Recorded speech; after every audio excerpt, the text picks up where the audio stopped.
Selamat bertemu kembali teman-teman di dalam channel Sinte Daru atau suami istri ngobrol teater dari rumah bersama saya Eko Ompong dan istri saya Cucu. Iya. Kali ini kita udah sampai ke episode 27. Seperti biasa, obrolan atau tanya jawab antara istri saya dan saya seputar teater ini akan hadir selama program belajar dan bekerja dari rumah. Terus ini mau ngomong apa sekarang? Mas, dramaturgi. Oh ya, Dramaturgi itu apa sih? dramaturgi secara umum dapat dimaknai sebagai ilmu tentang drama. Kalau menurut Pak Harimawan, di dalam bukunya Dramaturgi, beliau menyatakan bahwa dramaturgi itu ilmu yang mempelajari tentang hukum-hukum dan konvensi-konvensi drama. Kalau John Keats itu menyatakan bahwa terminologi dramaturgi itu sebetulnya berasal dari Jerman, yang mana terminologi ini diambil dari bahasa Yunani, arti dasarnya adalah dramatic composition. Oleh karena itu, keahlian menganalisis struktur drama dalam konteks teks itu ada di dalam dramaturgi. Kira-kira begitu. Jadi, nah teks ini, bagaimana struktur teks ini dipentaskan dalam gaya teater itu juga bagian dari dramaturgi. Kira-kira begitu. Oke, kalau dramaturg nggak pakai i. Nah, orang yang ahli di dalam bidang dramaturgi disebut dramaturg. Kira-kira begitu. Nah, Gitu. Oke. itu tugas-tugasnya begini. Disebut dramaturg itu dapat dilihat dari tugas-tugasnya. Kembali menurut John Keats, kalau di Amerika sebetulnya dia disebut sebagai literary management atau apa? Manajer yang ngurusi tentang literatur gitu. Jadi gampangannya ahli sastranya di dalam sebuah teater. Tugas dia itu adalah research, melakukan riset tentang naskah yang akan dipentaskan, menganalisis strukturnya, terus kemudian kalau diperlukan adaptasi dia juga yang melakukan, lalu kemudian dia juga yang berkonsultasi atau memberikan masukan kepada art director atau direktur artistik untuk naskah tersebut. Jadi masukan-masukan itu penting bagi direktur artistik karena itu diperlukan dalam sebuah produksi misalnya begitu. Jadi segala hal yang berkaitan dengan teks itu menjadi urusan dramaturg. Bahkan kalau pertunjukannya menggunakan bahasa asing misalnya, nah tugas dramaturg inilah yang menerjemahkan. Misalnya ada apa running text gitu loh, itu dia yang menerjemahkan karena alih bahasa teks drama itu tidak sama dengan alih bahasa teks komunikasi gitu. Jadi bukan apa kata demi kata, tapi maknanya itu nggak boleh hilang. Nah kira-kira begitu. Nah itu tugas-tugas dramaturg. Jadi di dalam teater besar, teater kelompok teater yang besar gitu, biasanya punya khusus dramaturg ini. Karena biasanya mereka juga punya library toh, punya pustaka naskah toh. Jadi setiap hendak mau berproduksi itu pasti jasa dramaturg ini digunakan untuk menimbang misalnya mau produksi tentang temanya politik misalnya. Nah, kemudian dramaturg ini yang akan memilah-milah kira-kira naskah apa yang cocok dengan situasi politik sekarang, misalnya begitu yang istilahnya masih up to date gitu ya. Nah, kayak gitulah. Tetapi kemudian apakah setiap kelompok teater itu harus memiliki dramaturg?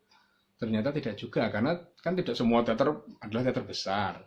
Nah, oleh karena itu muncullah istilah baru atau proses baru yang disebut dramaturgy in the making. Itu misalnya seperti apa yang dituliskan oleh Kathleen Transeny, itu bahkan kelompok kecil pun bisa memiliki dramaturg, tapi dalam konteks in the making. Jadi bisa jadi dramaturg ini adalah sutradara itu sendiri, di mana dia menganalisis teks, kemudian melakukan riset teks itu, kemudian bagaimana teks itu dipentaskan, kesesuaiannya dan sebagainya itu mulai dari latihan sampai pementasan gitu. Jadi bisa dirangkap oleh sutradara. Jadi di sini dramaturg dalam hal ini bukan sebagai orang yang memiliki jabatan tersendiri, tetapi merangkap sebagai sutradara dan dia terlibat sejak dari awal teks digunakan, latihan-latihan sampai ke pementasan. Kira-kira begitu. Oke. Terus formula dramaturgi itu apa? Kalau formula dramaturgi ini kembali pada bukunya Pak Harimawan ya. Beliau menyebutkan bahwa formula dramaturgi itu adalah semacam konsep umum yang menjelaskan tentang proses terciptanya sebuah teater. Nah, proses terciptanya sebuah teater ini dapat ditengarai dari 4 tahap yang disebut sebagai 4M. Pertama, menghayalkan. Yang kedua, menuliskan. Yang ketiga, memainkan. Yang keempat, menyaksikan. Kira-kira begitu. Jadi, teater itu dicipta pertama kali karena senimannya itu menghayalkan dulu. Cari ide lah, kira-kira begitu. Nah, setelah idenya didapat, baru dituliskan. Setelah dituliskan, kan dilatihkan. Lalu kemudian dipentaskan atau dimainkan. Baru di situ ketika dimainkan, orang datang untuk menyaksikan gitu. Ini makna umumnya seperti itu, formula dramaturgi. Tetapi secara khusus, formula dramaturgi pun bisa dimaknai sesuai dengan bidang-bidangnya. Misalnya dalam bidang kepenulisan, itu yang disebut menghayalkan itu adalah observasi atau mencari gagasannya melalui teks, melalui peristiwa, melalui tontonan, melalui apapun dia mencari gagasan. Nah, kemudian proses menuliskannya adalah membuat draft. Ketika gagasan itu didapatkan, dia tahu kira-kira temanya mau apa, buatlah dia draft atau kerangka cerita gitu bagi penulis ini. Nah, setelah kerangka cerita didapat, draft sudah ditulis dan sebagainya, barulah memainkan, dalam arti barulah dia menulis secara keseluruhan gitu. Dari awal sampai akhir.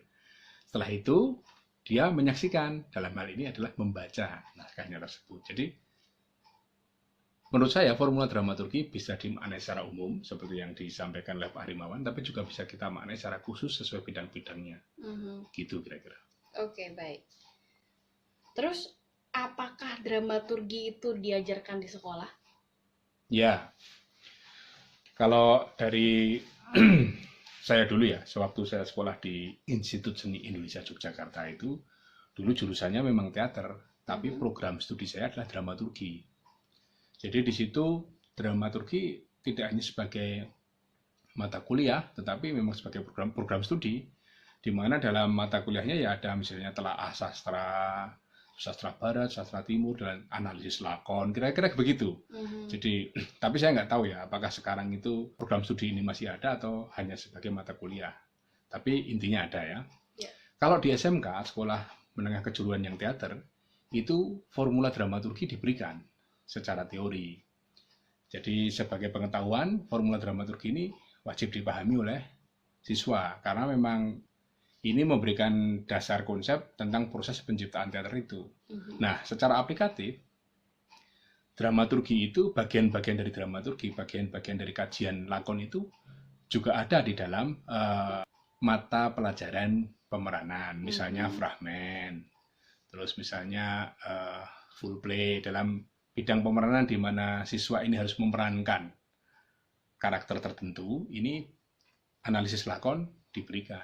Jadi siswa itu harus menganalisis tokoh yang akan dimainkan gitu.